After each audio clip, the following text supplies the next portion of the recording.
Dustmere, one of those towns the wind forgot, where red dust clings to tombstones and silence settles thicker than hearth ash. A place that welcomes no one and remembers even less. The main road curves around an old church like a faded scar. The saloon is hushed, the post office sealed in dust. Only wind and the metallic tang of old horseshoe nails. The rider was a stranger, gray duster black hat shading his eyes, tall and lean spine straight, his horse moving with the quiet rhythm of a clock that no longer ticks. His name was Elijah Cray, 40 years old, once a federal judge. Once his word could make men tremble. Now he carried only silence and memories that wouldn't sleep. He didn't ask for directions, didn't glance around. Just stopped by the watering trough, let his horse drink. A boy sat on the stoop nearby, straw between his teeth, eyes fixed on Elijah. The man didn't greet him, just gave a quiet nod enough to say, "I see you." But nothing needs to be said. The boy watched him go. Dustmere stared at him with the same indifference it gave all newcomers, seen too many pass through to care. But Elijah hadn't come to stay. He'd come to face something. What even he wasn't entirely sure. Behind the saloon, a wooden sign hung crooked on brick. Evening match arrivals welcome. Worth decided in bids. No rules, no names. Elijah stared at it. His face didn't move, but something beneath his ribs stirred like cold embers, catching wind. That night he took a room in a creaking lodge, above a grocer's. The mattress was hard, the floor groaned. The window faced the graveyard out back, where old stones leaned like they were whispering to each other. Elijah washed his hands in cold water, sat by the oil lamp, and opened a worn leather wallet. Inside, a letter yellowed at the edges. Ink faded, but still legible. "Please help my family. They're coming for our land and blood. Henry Quaid." That letter had reached Elijah's desk 5 years ago, and he had rejected it. Lack of evidence, missing documents. His belief in law back then had outweighed the cries of the living. Just then, a single church bell rang through the Dustmere night. No hand pulled the rope, no sermon called. Just a sound low and lonely, echoing through the bones of the town, like a voice from ash. Elijah stood, pulled on his coat, rested a hand on his holster.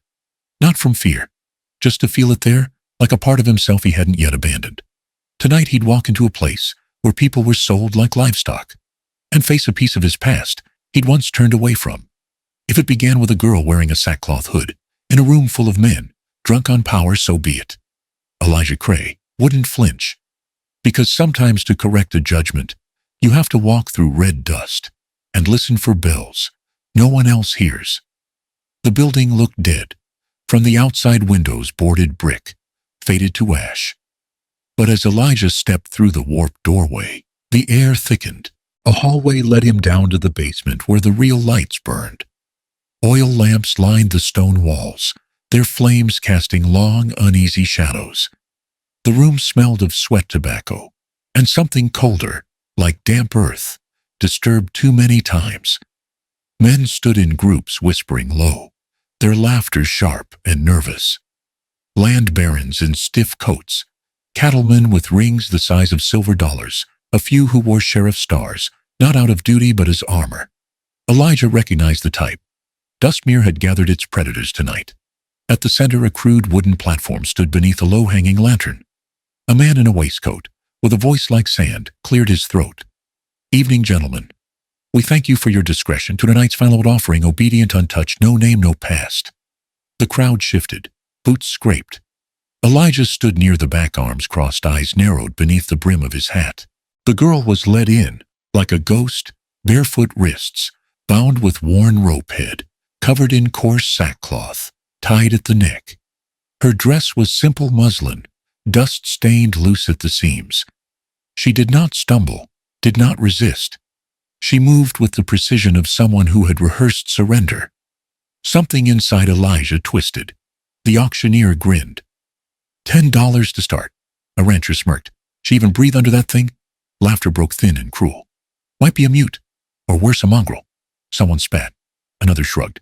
Elijah didn't move. Not yet. 10 going once. 15 came a voice. Fat fingers lifted lazily. 20. Another race. Voices louder now, like the scent of blood stirred them. Elijah let them play. Let them circle. Then 50. His voice cut the room like a drawn knife. Silence. All heads turned. The auctioneer blinked. 50. Elijah didn't blink. You heard. The others paused, measured him. One man snorted. You buying a ghost stranger? Let him, another muttered. Some fools got gold and no good sense. The auctioneer hesitated, then raised his gavel. 50 going once, going twice. The gavel struck wood. Sold. The girl did not flinch. She was led off the platform, placed gently, mechanically into Elijah's reach. He took her arm, not tightly, just enough to say, I'm here. Her skin was cold through the fabric. He didn't look at the others, didn't wait for approval. He turned, guiding her up the steps, the murmur of whispers following them like gnats. Outside, the air hit hard. Dust swirled under the weak moonlight. Elijah didn't speak. Not yet, not with ears still close. He led her around the corner, into an alley behind the building. There he stopped. The girl remained still, sackcloth unmoving, not a breath wasted. Elijah stared at her. That stillness, the way her shoulders stayed firm but not rigid, the quiet defiance in her breath. Something stirred. He reached into his coat, pulled out a handkerchief, offered it. She didn't take it. He didn't insist. For a long moment they stood like that. Then it struck him, not her face, which he couldn't see, not her voice, which she hadn't used. It was in her posture, the shape of how she stood slightly to the side, weight on the left leg, as if guarding a wound. He remembered that shape, a winter night, a fire in a cave, a woman moving through snow, like a shadow. Could it be? He didn't ask. Couldn't, not here. He just said low and steady, We're leaving? She nodded once. As they walked into the night, Elijah's heart beat slow but full. Not with certainty, but with something deeper, a flicker faint and trembling, a memory refusing to stay buried. He didn't know her name, but something told him. He'd met her before. The cabin sat behind a barren rise, half a mile out from Dustmere. It used to be a lookout post from when trail riders passed through. Now it was nothing but solid timber and a tin roof the color of ash. Elijah led the girl through the brittle grass, his steps neither fast nor slow. The night wind stirred like the breath of something long dead, but not yet gone. She still hadn't spoken. The burlap sack had been removed after they left town, but she kept it in her hands, clutched into a coil. A habit, or something more. Elijah didn't ask. He opened the door, touched the frame gently. A creak like the house exhaled. Inside, in the dull oil lamp glow, the room held only 2 wooden chairs, a low table, and a small hearth. Elijah struck a flame, coaxed life into the coals. The musty air quickly gave way to the warmth and flicker of firelight. He set a bowl of reheated stew on the table. Not much, but it smelled of smoked meat and the crushed sage. She sat slowly, as if each step had to be cleared with some part of her memory. She said nothing, made no eye contact, just spooned the broth quietly, one measured mouthful at a time. Elijah watched her, not with suspicion, but something deeper. Something stirred in the way she sat, hunched, but not broken. The sack still clenched in her fist, like a keepsake. She wasn't trembling, but there was tension, not fear, not panic, but the kind born from living too long beneath a knife edge.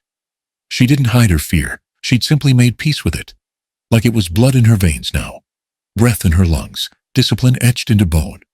Elijah said nothing. When she finished half the stew, he slid a piece of hard bread toward her. She hesitated, then gave a small nod, the first sign of will, not submission. In the firelight he saw her clearer. Younger than he'd thought, eyes not large or bright, but deep, like a lake buried beneath stone and mist, but still alive underneath. He didn't know her name, where she came from, or what drove her onto that auction stage. But he knew one thing: she was no nameless commodity. He'd seen that look before, not in courtrooms, not in blood-soaked battlefields, but in a cave of ice, a winter long past, when he nearly died for the sake of pride. A woman had pulled him from snow and laid him near fire. She hadn't spoken, only placed her hand on his chest to make sure his heart still beat. This girl didn't have that woman's face, but the curve of her back, the silence in her hands, the way she sat angled from the table, like always halfway to fleeing it all, stirred something he thought he'd buried. Elijah leaned back, gaze no longer probing, but something else, something close to apology, though he didn't know why. He felt like he owed her, not because he bought her out of that godless room, but because her silence reminded him of a plea he once ignored. They didn't speak that night. When she finished eating, she rinsed her dish and folded the burlap, neatly setting it in the corner, like it still held power. Then she lay a bedroll by the hearth, not asking, not seeking approval, just existing as if she'd done it before. Elijah doused the lamp. The fire dimmed. Outside wind whispered against the tin. He didn't sleep. He listened to the steady, steel-edged breathing of the girl across the room. And for the first time in years, Elijah Cray believed not all silence meant surrender. Some silence was survival. Some silence was the forging of resolve. He didn't know when she would speak, or if she would. But tonight he wasn't alone. In a forgotten shelter, where ash drifted like breath, two people lived through a fracture in the soul. And maybe, just maybe, that was the start of something else. Something without a name, but impossible to ignore. The next morning came pale and gray. Clouds moved heavy over Dustmere, dragging the light out of everything. Elijah stepped out just past dawn, leaving the girl asleep by the hearth. She hadn't stirred once through the night, not from nightmares or cold. She slept like someone who had finally found a roof she didn't need to answer to. He left quietly. No note, no words, only the soft click of the door and the wind curling behind him. His boots took him toward the north edge of town, where the old courthouse once stood before. Fire gutted it down to its bones. Now it was nothing more than a charred husk, turned records hall, and barely that. One of the clerks from the new office told him to check the basement if he wanted anything older than 5 years. "We don't file ghosts up here," the man had joked. Elijah descended the steps into a room that smelled of soot and mold. Piles of damp folders lay like forgotten gravestones. He moved slowly, methodically. Cray had learned long ago that justice rarely shouted. It whispered from dark corners in the cracks of old paper. Hours passed. Then he found it. A thin file barely bound, marked H. Quaid, land dispute, assault claim, 5 winters ago. He opened it, eyes scanning. The ink had bled in spots, the stamp nearly worn away. But the seal at the bottom, he recognized it. His own mark, back when he wore the bench. Cray exhaled slow. Henry Quaid, Southern ranch landowner, claimed his property was under siege by hired thugs from Dustmere men tied to the mayor's kin. He had written for protection, justice, mercy. Elijah remembered now. The letter had come on a storm day, piled beneath a dozen others. No name he recognized, no bribe enclosed. He'd shelved it, prioritized louder fires. Weeks later, word came that the Quaid property had burned. Everyone presumed dead. But someone had survived. He held the file longer than he meant to, like maybe the weight of it could shift the past. Back at the cabin, dusk was stretching its fingers across the clearing. The sky turned copper and violet, and the wind tasted of smoke. Elijah approached quietly, boots brushing pine needles. Inside, Lena stood by the stove. She had washed, hair pulled back, sleeves rolled. She was drying her hands on a cloth, her posture relaxed, unguarded for a breath. Then she bent to pick up a fallen spoon. From her sleeve something slid. A ring, small silver.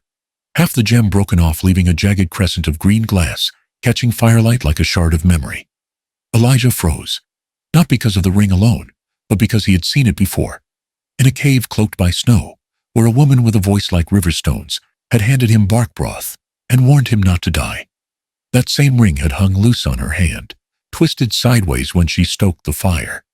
She had never said her name, only that he needed to live. Now here it was again. And now he knew.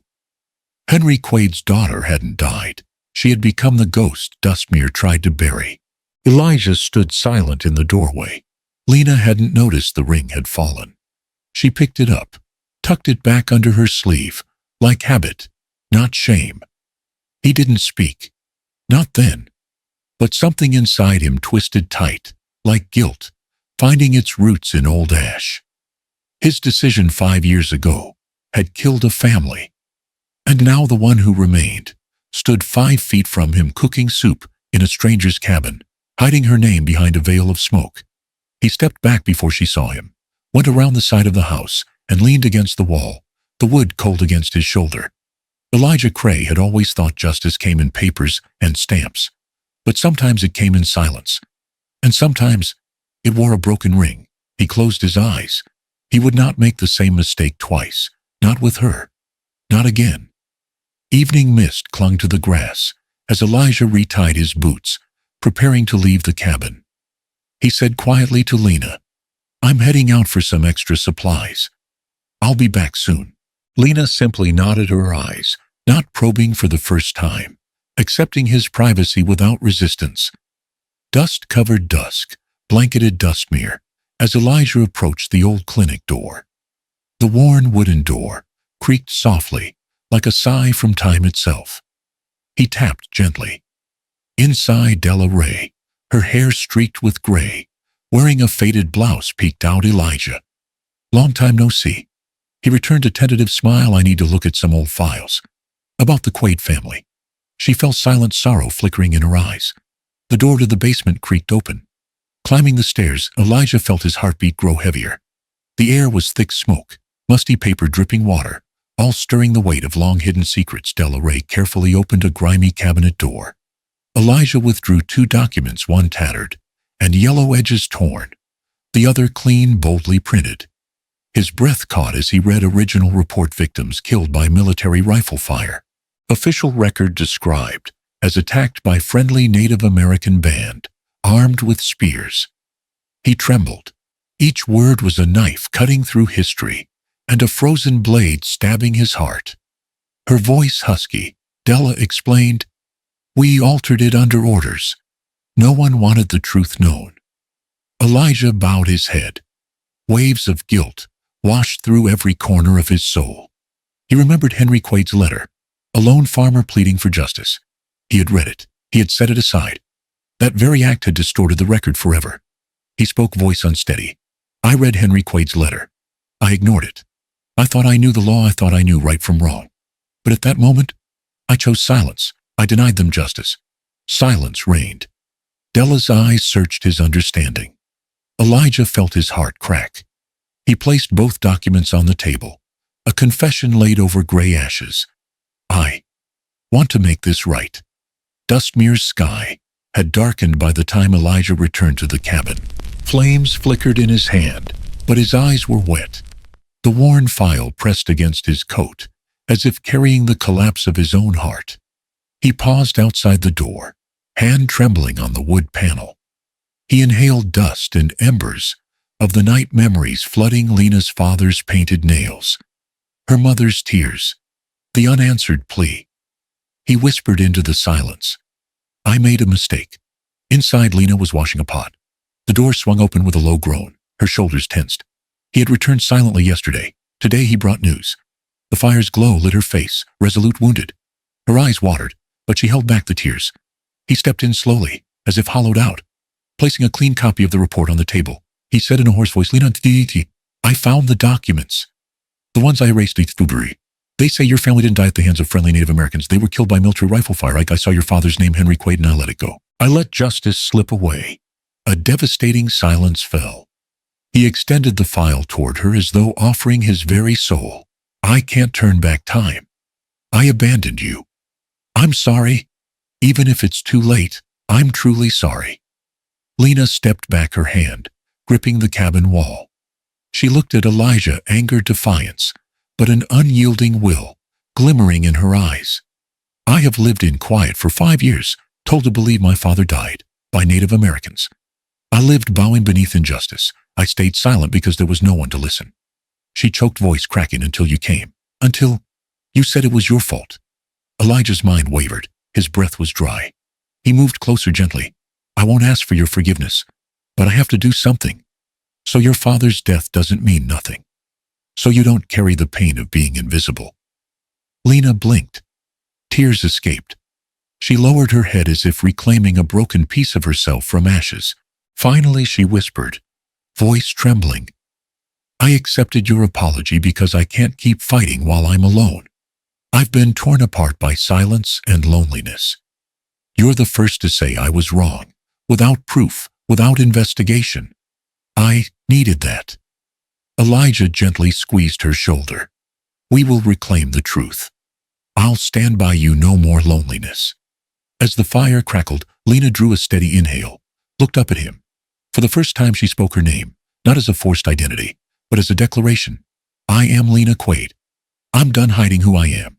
He grasped her hand, transferring strength. "I promise to help you not just for the past, but for the future." Lena stood before the glowing coals, her eyes following the first flickers of light after Elijah's apology. The fire danced under her trembling hands, yet within it was a choice. She had opened her heart, stepping beyond long-held silence. Elijah remained a step behind, not advancing, simply watching her, as if a teacher observing a pupil, moments before change. Then Lena spoke, her voice low and sharp as a blade against stone. "I was there, and I survived." Elijah startled. The flames cast shifting shadows across Lena's face. Ashen pained. She drew in a slow breath before recalling that night. It was freezing. Smoke rose from the burning hog pen. "I heard gunshots first, the screams. My mother called out for her husband. I ran over and saw my father fall. Then the man with the gun. I grabbed my father's rifle. I pulled the trigger, but I missed. The gun fell from my hands into the dirt. He turned and fired into my shoulder." Lena fell silent, eyes shut tight. The fire leapt, flickering in a painful rhythm. "I collapsed into the rocky ravine, bleeding. I lay there listening as the shots erased the rest of my home. I thought I was dead, but I didn't die." Elijah stood motionless, his heart pounding like steel, slicing through him. He longed to speak, to embrace her, to say, "I'm sorry." But he remained silent, for he already had spoken. This was her moment, her story finally told. The firelight trembled on the outlines of two small figures. In the hidden depths of Lena's gaze lay the world she had endured. Lena lifted her head, tears glistening at the edges of her eyes. "I was silent. I couldn't tell anyone, not until you came back and admitted your fault." She met Elijah's gaze directly. "You didn't have to save me. You were simply the first person to say, 'I was wrong.' And that is what I've been waiting for, not echoed through the law, but acknowledged by a human being." Elijah offered a gentle smile, sliding his fingers through hers. He exhaled, "We both have suffered loss. I abandoned you once, but I will not abandon you again." There were no grand promises, only two hearts choosing to walk together. Lena gave a small nod, squeezing his hand tightly. "We are no longer protector and victim. We are two survivors, two people who will walk forward together to expose the truth." Under the final glow of the night, they stood side by side. No distance remained, no barrier between their worlds. Elijah and Lena, once strangers, were now strong enough to clasp hands and step through darkness together.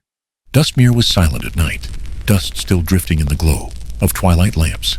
In a small cabin, Elijah and Lena sat by a flickering fire. With unspoken glances, they shared a plan to bring down the town council from within, quietly, skillfully, without public accusations or open confrontations. "Morrow is the one who buried your father's petition," Elijah said quietly. Lena nodded, her eyes blazing softly. Judge Morrow, a proud and powerful figure, had suppressed Henry Quaid's letter and helped conceal evidence. Lena assumed the role of a new servant. Her background simple, a farm girl from the north, in need of work. With her hair tied back, her gaze modest, she slipped seamlessly into the shadows of the Morrow household, listening carefully. She washed dishes, set tables, moved unnoticed, yet her ears were sharp. Morning gatherings and family dinners at Morrow's revealed coded remarks, like "Quaid must be shown his place." "Success trumps the law." "A fire suits the land well." Occasionally Lena pressed her ear against the door, or hovered outside Morrow's study when he wrote letters. She glimpsed portions of correspondence through the crack, references to land money, gunpowder, living proof, compiled to crush them. With every snippet heard, her resolve hardened. She was no longer just a shadow behind the door. She was a spark in the darkness. Meanwhile, Elijah appeared throughout Dustmere as a land-seeking trader, boots still caked with distant mud hat, pulled low. He approached each council member in taverns, the saloon. The general store posed innocuous questions. Quaid, what about the land dispute? Enough to loosen tongues by mistake. One former lawman whispered, I helped hide the bodies. Another land baron half-joked. We agreed to sell rights, exclusively. Quaid was the obstacle. Each whisper, each unintended confession, fed into Elijah's growing portrait, a network of advocates for the cover-up court council, landowners, and local law enforcement, conspiring against the Quaids. This was not one crime, it was a premeditated campaign. Lena discovered the power of surveillance, no evidence needed, beyond overheard words, and discovered documents to expose a corrupt system she once silenced and stripped of identity, learned to resurrect herself using words and resolve as weapons. Elijah realized Lena was no longer someone to protect. She was a key ally. Every encouraging glance, every silent alert from her strengthened his conviction that they were building a shared narrative, unearthing the conspiracy, not alone, but together. One evening, Lena returned to the cabin, worn but resolute. She laid a small envelope on the table. I mailed it, she whispered. To the U.S. Attorney's Office, signed with Morrow's handwriting. Inside it, a letter detailing local law enforcement's illegal removal of the Quaids.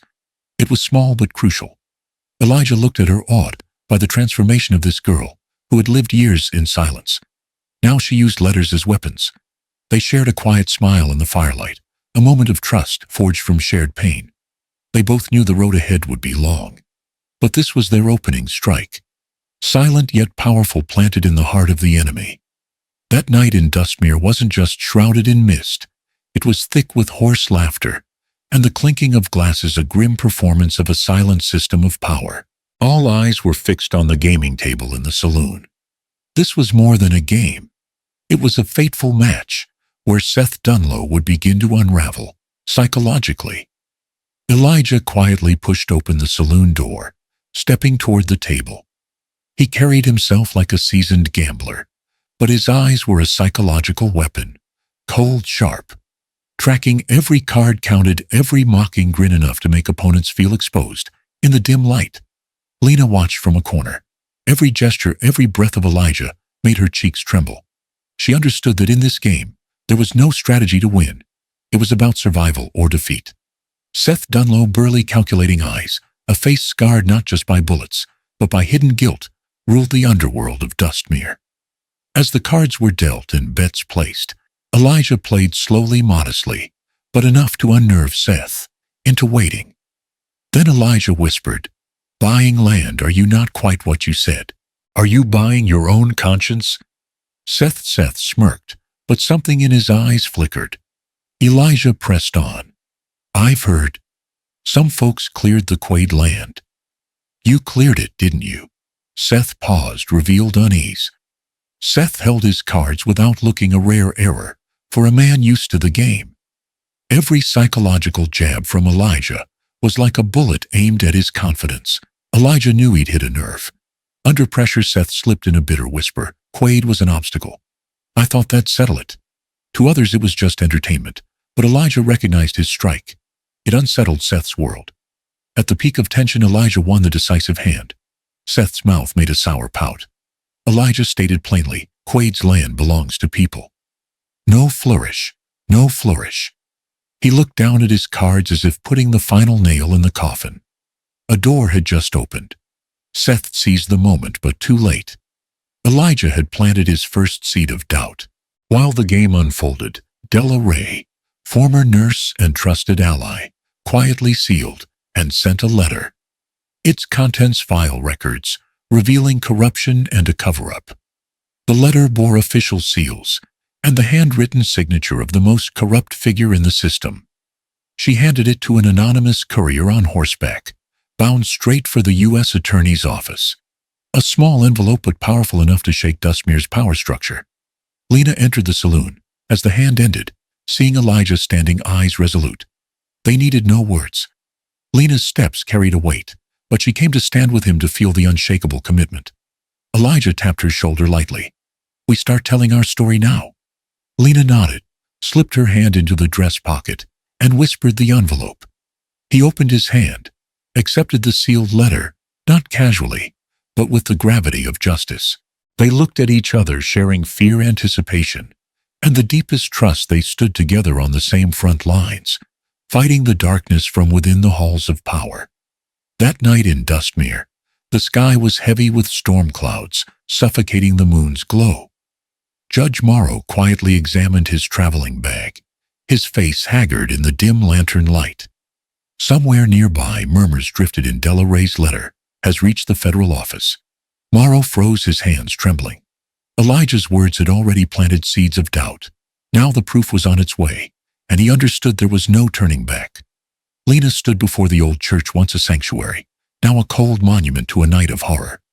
Years had passed since her mother's cries echoed within these walls, but tonight she returned with resolve, not seeking solace, but justice. The heavy wooden door swung open, the night wind, swirling dust and memories alike.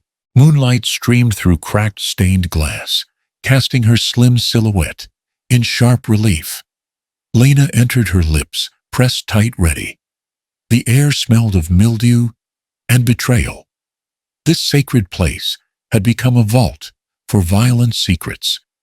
Judge Morrow crouched in the church's rear corner, leaning heavily against a pew. Lantern light flickered off his pallid face. When Lena's soft footsteps reached him, he stiffened. She paused a dozen paces away, eyes unwavering.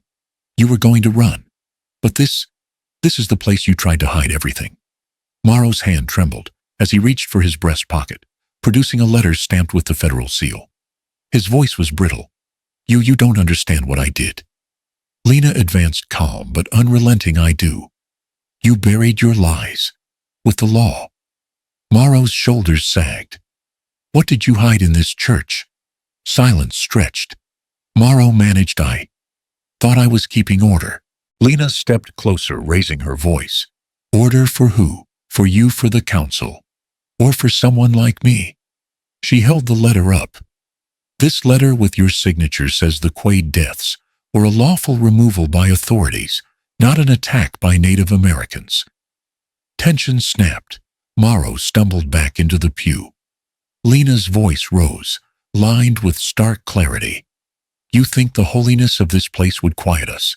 This house of worship still smells of my mother's blood. My father died here. The voices of Quaids were buried under your brand of justice." Her words cut like steel. Morrow pressed his hand to his chest, taken aback by the raw anguish she wore like armor. At the back, Elijah slipped in, calm but resolute. He stepped between Lena and Morrow, letter in hand. His eyes held a steady fire. "Judge Morrow, why manipulate the law? Why twist truth under our feet?" Lena stood beside him. Lamplight cast long shadows, punctuating Morrow's silence. "We have proof. We have witnesses. It's time you face what you've hidden." Lena gripped the letter tighter as Elijah reached over and gently squeezed her shoulder, quiet solidarity. They made an unspoken pact. Stand firm. Demand justice. Morrow lowered his head. Lena's lips tightened in a fragile victory. "You can't run anymore." Elijah nodded. "You can't hide it now. We will testify. The truth needs a voice." Morrow exhaled, shoulders heavy. Lena's breath came slower. Tears glistened but didn't fall. Silence filled the church. No wind, no creak of floorboards, only the pressure of justice closing in. Lena lowered the letter, eyes shining with conviction. Elijah remained grounded, resolute. "Now we move forward." Lena nodded. One step at a time, they exchanged a determined glance. She had reclaimed her name and dignity. He had reclaimed his purpose. Justice would follow. By dawn, the clip-clop of horses echoed through Dustmere's main square. Federal agents led by a stern captain halted mid-market, where dust and morning light mingled. The town awoke in an instant. Under the watchful gaze of witnesses, the agents unfurled Delaray's sealed letter, bearing the official federal seal, detailing how the Quaid massacre was misrepresented as a Native American attack, a legal cover-up arranged by Judge Morrow. Elijah Cray's sworn affidavit followed. I confronted Morrow and witnessed him admit to it. He wasn't merely a jurist. He buried the evidence. Silence fell as the captain read the arrest warrant. Judge Henry Morrow, by order of the United States, you are charged with falsifying records and covering up murder. You will come with us now. Morrow wavered, casting terrified glances around the stunned crowd, then nodded, defeated. He was led from the square, flanked by accomplices, the sheriff and 2 council members, sparkling proof that justice was coming, not whispered, but enforced. The dusty market suddenly transformed into a makeshift courtroom. A wooden table became the bench. Elijah and Lena took front row seats, not as passive spectators, but as living testimony. Inside a ring of curious townsfolk, or tired farmhands, the federal agent organized exhibits: Della Ray's letter, Cray's affidavit, official documents. A federal magistrate took the floor, and even the blacksmith and schoolteacher pressed forward to watch. Elijah rose and spoke with quiet authority. I'm Elijah Cray. I read that letter first. I came for a fair chance, but discovered this town system is riddled with corruption. I challenged Judge Morrow's innocence, and he couldn't deny the truth. A hush spread. Lena placed her hand atop the evidence, then stood, voice trembling but firm. I'm Lena Quaid, daughter of Henry and Marta Quaid. I've lived in fear and silence, robbed of my family, but never of hope. My parents didn't die nameless. Though they're gone today, their names live again. The crowd watched in stunned silence. No hearsay this time, just truth laid bare by those who lived it. Elijah's words echoed until a local elder tapped his cane. This is the first time I've seen justice without price tag. Applause broke out. A young boy stepped forward, offering Lena a sprig of wildflower. Elijah and Lena locked hands. No words were necessary. The gesture said they had ignited hope. They'd become symbols, who were not just eyewitnesses, but icons of a community rising from the ashes of deception. The mobile court stretched until noon. Witnesses spoke. A librarian revealed manipulated files. A former medic recounted hidden documents, and a disgraced ex-sheriff cried and confessed his complicity. At session's end, the federal captain declared Judge Morrow and accomplices are detained pending formal proceedings. Dustmere must answer for its silence. Though unconventional justice had arrived, not through whispered letters or bribes, but under a sky filled with witness and resolve. Elijah and Lena stepped away from the square, amid dusty sunlight, faces illuminated by purpose. Lena gripped his hand gently, voice firm. We did it. Elijah met her gaze, eyes steady and bright. We've only just begun. In the distance, tall pines rustled in the breeze, as if celebrating this fragile dawn of truth. Early morning mist curled around the rustic cemetery on the northern ridge of Dustmere. Lena stood by the twin headstones of her parents, Henry and Marta Quaid. Fathers and mothers, partners and dreams, all buried without proper honor. Her fingers closed around the broken stone ring, a vestige of a legacy almost lost. Slowly, gently, she removed the amethyst shard from her chain, the only part of the ring that remained. It glittered faintly in the pale dawn light. Everything she had endured, every secret uncovered, every scar laid bare, all focused on this small fragment of purple stone. Lena knelt and placed the shard beside her parents' graves. Her voice quivered, but her resolve held firm. This was your promise, Father, justice. I buried 100 secrets to find it. And now I bury this with you, so the ring's purpose is fulfilled. She covered it carefully, pressing soil down until it was hushed from sight. At that moment she lifted her face to the sky, no longer burdened by the past, but freed by it. Elijah stepped forward with slow, deliberate steps. Unlike before, when he'd come as a helper or protector, now he stood by her as something deeper, a man seeking to atone. They stood side by side, his eyes gathering her gaze with a mix of pride and wonder. He said softly, "You did this, all of it. I didn't lead you here. You saved us all." Lena turned and touched his hand. For the first time she didn't shrink from his presence. Instead, he offered her a quiet bow of his head, acknowledging her triumph and his humility. At that moment, anything between them became simple and true. The rest of the town was awakening to something new. Farmers visited the cemetery. Merchants opened shops with faces soft with reflection. Even the old schoolhouse bells rang a few minutes late, as if forgiving their own silence. Dustmere was transforming not by arms or confrontation, but by humanity. The absence of conquest brought unity. Journalists from county lines reported a small western village that risked everything for truth. Federal agents remained for weeks, helping re-establish local courts' education, and even rebuilding programs for Quaid tenant farmers. No grand statues were erected. Just small touches repaired community well. New sign outside the school that quoted Lena's words, "Justice lives even in dust." That evening, once the day's work was done, Lena and Elijah walked among the pines behind the cemetery. Dusk was settling in. Fireflies blinked in silent reverie. Lena unzipped a small pouch from her belt. She pulled out a piece of burlap, the same fabric from the ring's original cloth. She had patched it together by hand, refined it carefully. Elijah watched as she stitched the amethyst shard into the center. Out of it she fashioned a necklace. "I don't need the ring to wield justice," she murmured, "but I need a reminder that even the smallest thing can hold a world's promise." Elijah reached out gently, brushing it against his chest, not to wear it, but to cradle her courage. They walked back into town side by side. The saloon doors opened to cheers, mild but honest. Lena and Elijah both paused. They weren't backs turned on the past. They were perched on its edge. In the early streetlight glow, Lena looked up at him and said, "The Quaid name can breathe again." He answered, "And Dustmere will be a place where truth can live in the daylight." No promises of forever, but this was enough. Two souls remade a town, reborn, all woven around a piece of stone, once thought worthless, now the seed of something better. Years later, people would ask Lena about the necklace. She'd touch it and answer, "This little shard. It reminded me that even when everything crumbles, the fragments can be rebuilt."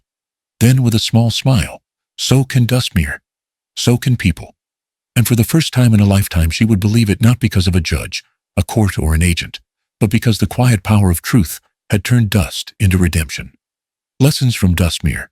Justice never dies in ashes. The ring in the ashes is not merely a tale of revenge, but a journey through memory and a silence forced to speak.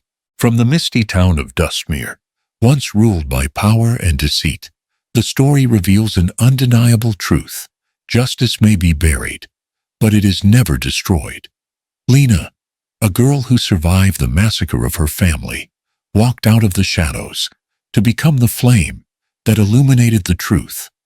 Elijah, a man who once ignored a plea for help, learned to confront his failures not with excuses but with sincere remorse. Together, not through force or power, but through courage and belief in justice, they made an entire town reckon with its conscience. The lesson here is not about revenge, but about the right to speak, the strength to admit mistakes, and the faith that truth, even if delayed, can still redeem. The broken ring, once thought worthless, ultimately became a symbol, even crushed under lies. The fragments of the past can become the foundation of a better future if one has the courage to face them.